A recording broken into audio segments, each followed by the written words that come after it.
ಭಾರತ ಮತ್ತು ಪಾಕಿಸ್ತಾನ ನಡುವೆ ಯುದ್ಧ ವಿರಾಮದ ಹಂತಕ್ಕೆ ಬಂದಿದ್ದು ಉದ್ವಿಗ್ನತೆ ಮುಂದುವರೆದಿದೆ. ಇದರ ನಡುವೆ ಭಾರತದ ವಿದೇಶಾಂಗ ಸಚಿವ ಎಸ್ ಜೈಶಂಕರ್ ಅವರ ಭದ್ರತೆಯನ್ನು ಹೆಚ್ಚಿಸಲಾಗಿದೆ.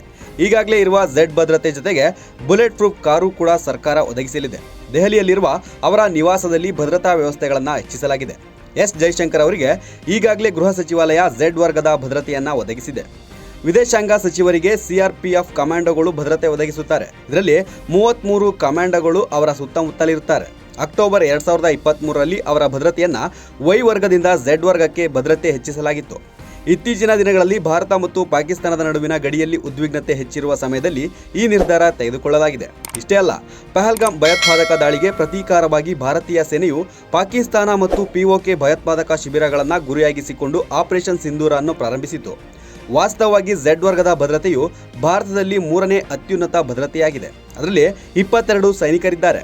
ಇವರಲ್ಲಿ 4 ರಿಂದ 6 ಎನ್ಎಸ್ಜಿ ಕಮಾಂಡೋಗಳು ಮತ್ತು ಸ್ಥಳೀಯ ಪೊಲೀಸರು ಸೇರಿದ್ದಾರೆ. ಇದು ಬುಲೆಟ್ ಪ್ರೂಫ್ ಕಾರನ್ನು ಸಹ ಹೊಂದಿದೆ. ಹೆಚ್ಚುವರಿಯಾಗಿ ಬೆಂಗಾವಲು ಪಡೆಗಳನ್ನು ಸಹ ಒದಗಿಸಲಾಗುತ್ತದೆ. ಈ ಭದ್ರತೆಯನ್ನು ಹೆಚ್ಚಿನ ಭದ್ರತೆಯ ಅಗತ್ಯವಿರುವ ದೊಡ್ಡ ನಾಯಕರು ಮತ್ತು ಸೆಲೆಬ್ರಿಟಿಗಳಿಗೆ ನೀಡಲಾಗುತ್ತದೆ. ಅಕ್ಟೋಬರ್ 2023ರಲ್ಲಿ ಜೈಶಂಕರ್ ಅವರ ಭದ್ರತೆಯನ್ನು ಹೆಚ್ಚಿಸಲಾಗಿತ್ತು. ಈ ಹಿಂದೆ ಅವರಿಗೆ ವೈ ಕ್ಯಾಟಗರಿ ಭದ್ರತೆಯನ್ನು ಒದಗಿಸಲಾಗಿತ್ತು. Bureau report, Boss TV Kannada. Latest ಹಾಗೂ ಇಂಟ್ರೆಸ್ಟಿಂಗ್ ಸುದ್ದಿಗಳಿಗಾಗಿ ಬಾಸ್ ಟಿವಿ ಕನ್ನಡ ಚಾನೆಲ್ನ ಸಬ್ಸ್ಕ್ರೈಬ್ ಮಾಡಿ. ಹಾಗೆಯೇ ಬೆಲ್ ಐಕಾನ್ ಪ್ರೆಸ್ ಮಾಡಿ. ಇದರ ಜೊತೆಗೆ ಫೇಸ್ಬುಕ್, ಇನ್ಸ್ಟಾಗ್ರಾಮ್, ಎಕ್ಸ್ನಲ್ಲೂ ಮಿಸ್ ಮಾಡದೆ ಫಾಲೋ ಮಾಡಿ.